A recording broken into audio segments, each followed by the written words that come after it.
आजकल एक संबंध चला है जो कोर्ट ने उसको आदेश दे दिया है कि कोई दिक्कत नहीं है। क्या? Live in relationship. सुने आप लोग? सुने हो? आजकल लड़के लड़कियां लिव इन रिलेशनशिप में रहते हैं, मतलब कि चेक करते हैं 2-4 साल उसके साथ रहेंगे, मजे लेंगे, सब जैसे पति पत्नी रहते हैं वैसे रहेंगे, उसके बाद मन करेगा तो शादी करेंगे, नहीं तो फिर दूसरे को चेक करेंगे, दूसरे को ट्राई करेंगे। Live in relationship. और जानते हैं ये अंग्रेजी में आ गया, बड़ा हम लोगों को गौरवान्वित महसूस करता है कि नहीं? आज पढ़े लिखे लड़कों को आप कहिए तो वो बड़े गर्व से कहते हैं कि हम लिव इन रिलेशनशिप में रह रहे हैं। और उसका हिंदी वर्जन जानते हैं उसको क्या बोला जाता था? हमारे बाप दादा उसको क्या बोलते थे? रखैल बोलते थे। हमारे बाप दादा उसको रखैल बोलते थे, और ये बड़ा गंदा शब्द हमारी संस्कृति में था। हमारी संस्कृति में बड़ा गंदा शब्द था ये रखैल। लेकिन जैसे ही वो अंग्रेजी रूप लिया वैसे ही वो इतना प्रिय हो गया लोगों का, इतना उसका मान सम्मान बढ़ गया कि पूछो ही मत। वैसे ही पहले वृद्धाश्रम हुआ करता था हिंदी में, कितना खराब लग रहा है ना। इसी के आप अंग्रेजी वर्जन में जाओ, इस समय बहुत तेजी से चल रहा है, जानते हैं क्या? Old age home. क्या बोलते हैं उसको? Old age home. उसमें होता क्या है? आप अपने जीवन की कमा, और अच्छे अच्छे लोग आज इसको बिजनेस तौर पर लेकर के चल रहे हैं। अच्छे अच्छे लोग ओल्ड एज होम खोल रहे हैं, आपको पूरी व्यवस्था वहां दी जाएगी, रहना खाना मेडिकल हर एक चीज दिया जाएगा। आप अपने जीवन का पूरा पेंशन ले जाकर के संपत्ति उनको दे दीजिए, सारा देखरेख वो करेंगे। आपको दवा सुई जो कुछ मिलेगा, जब तक मरेंगे नहीं तब तक आपका पूरा कार्य करेंगे। मरने के बाद लेकिन वहां आपका बेटा आकर के फिर नहीं रहेगा। वहां रहने के लिए पुनः बेटे को अपनी पेंशन देना पड़ेगा, तब रहेगा। एक लोगों की जिम्मेदारी। तो आजकल इतना ओल्ड एज होम खुल रहा है कि पूछो मत। अभी हमसे कोई कह रहा था, बोले महाराज एक वृंदावन में ओल्ड एज होम खोलना। हम के खोलो, अब तो लड़के तो इतना पढ़ लिख ले रहे हैं कि माई बाप का ही सेवा नहीं कर रहे हैं।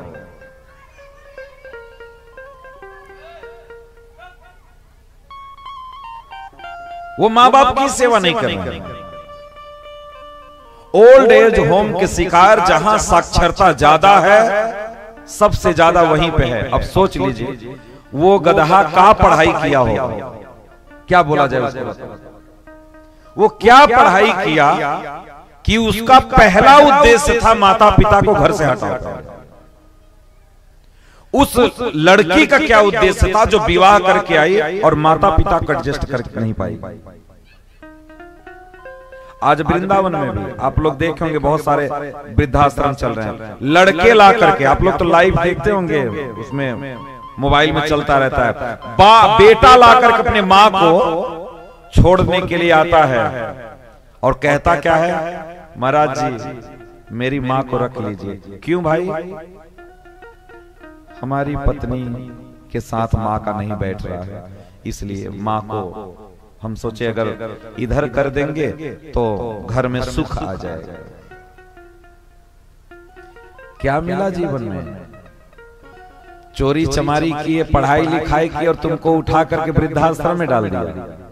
और पढ़ाओ, डीएम इंजीनियर बनाओ।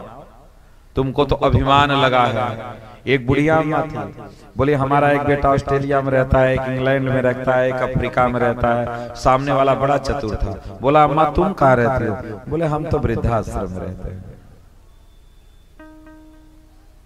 हम वृद्धाश्रम में रहते हैं। झूठा अभिमान।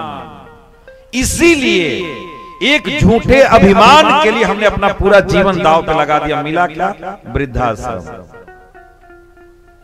वृद्धाश्रम। अब तो ये कंडीशन है कि एक वृद्ध की मैं बात बताऊं, वो बेचारे, एक महात्मा के मैंने मुख से सुना, वो बता रहे थे कि एक बुजुर्ग को उसके माता और बच्चे ले गए वृद्धाश्रम में डाल दिए, और वृद्धाश्रम ज्यादा दूर नहीं थे, 2-3 किलोमीटर पे वो वृद्धाश्रम था। घर और स्कूल के बीच में वो वृद्धाश्रम था। उसके छोटे छोटे नाती थे। जब उनके बच्चे ले जाकर उसको वृद्धाश्रम में डाल दिए तो 1 बजे, दोपहर में 1 बजे दोनों बुढ़िया और बुढ़वा खिड़की के पास जाकर के खड़े होते थे और रोड की तरफ देखते रहते थे। दोनों ठीक 1 बजे घड़ी देख करके जाकर के खिड़की के पास खड़े हो जाते थे और देखते रहते थे कि कब मेरा नाती घर की तरफ जाएगा। स्कूल जाता था, नाती से इतना मोह था कि 1 बजे दोनों उसको देखने के लिए केवल खड़े हो जाते थे खिड़की पर कि एक बार देख ले। कौन सिखाएगा, कौन शिक्षा देगा उनको? आजकल के मास्टर दे देंगे, मास्टर दे देंगे।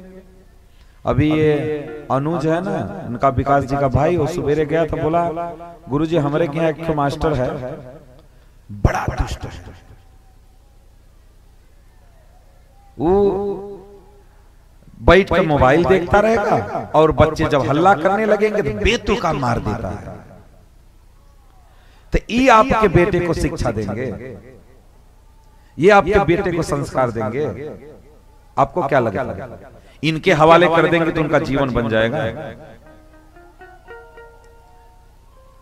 बाप दादा का जिसको लाड प्यार नहीं मिला, उस बच्चे के अंदर फूटी कौड़ी का भी संस्कार नहीं होगा। ध्यान रखना, संस्कारों के दाता हमारे बाप दादा हैं।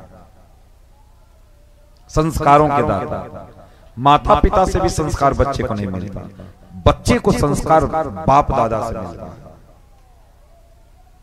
बाप दादा से हम अलग कर दिए बच्चे।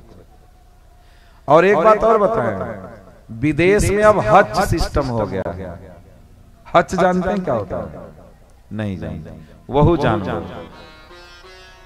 पति पत्नी दोनों नौकरी करते हैं, बच्चा पैदा कर दिए। अब बच्चा पैदा करना मजबूरी है, कभी कभी मजबूरी में गलती से भी पैदा हो जा रहे हैं बच्चे। अब पैदा हो गया बच्चा, तो अब करें क्या? दोनों नौकरी करते हैं, सुबेरे खा पी करके गाड़ी में बच्चे को लेके गए, और जैसे ये वृद्धाश्रम होता है वैसे ही हज खुला है, उसमें दाई लोग रहती हैं। सुबेरे 9 बजे से लेकर के 5 बजे तक का पूरा टेक केयर बच्चे का करती हैं। वहां छोड़ देंगे दोनों ले जा करके, और शाम को ऑफिस से लौटते समय बच्चे को गाड़ी में लेकर के घर चले जाएंगे। जब हच्चई में पला है वो, तो जब तुम बुढ़िया हो जाओगी तो तुम जल्दी हच्च में चली जाओगी। वो ले जाकर के तुमको हच्चई में छोड़ेगा बहुत जल्दी। हाँ, जैसा करोगे वैसा ही मिलेगा। बच्चों की सेवा नहीं करोगे तो माँ को, आजकल के बच्चे नौकरानी दाई जानते हैं, आज सबके घर में दाई आती है। आप तो गांव के हैं आप लोग, आप तो बहुत अच्छे हैं। आपके यहाँ लोग तो नहीं आती ना? एक आग दूठे से ठाई नहीं हिलाई रही मुड़ी, हाँ आती है भैया, बच्ची रहू जा, ठीक। हाँ, बच्चा माँ को नहीं जानता, वो दाई को जानता है। माँ से कोई लाड प्यार नहीं है उसको, दाई से है जो काम करने वाली घर में आती है, दिन भर बेचारी रहती है, उसको उससे प्यार। संयुक्त परिवार, अकेले होते होते पहले हम भाइयों से अलग हुए, माता पिता से अलग हुए, आज पत्नी से पति अलग हो रहा है। कहां तक आ गए? छोड़ते छोड़ते कहां आ गए? आज पत्नी को भी छोड़ने की नौबत आ जा रही है। पत्नी को छोड़ने की नौबत आ जा रही है।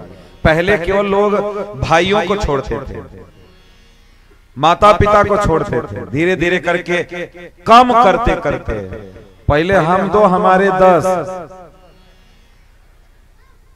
फिर हम 2 हमारे 5, हम 2 हमारे 3, हम 2 हमारे 2, हम 2 हमारे 1, एक आध 2 साल के बाद हम 2 हमारे 0। यही तो होगा। हम तो हमारे जीरो इसी पे आके रुकेंगे और कुछ नहीं करेंगे।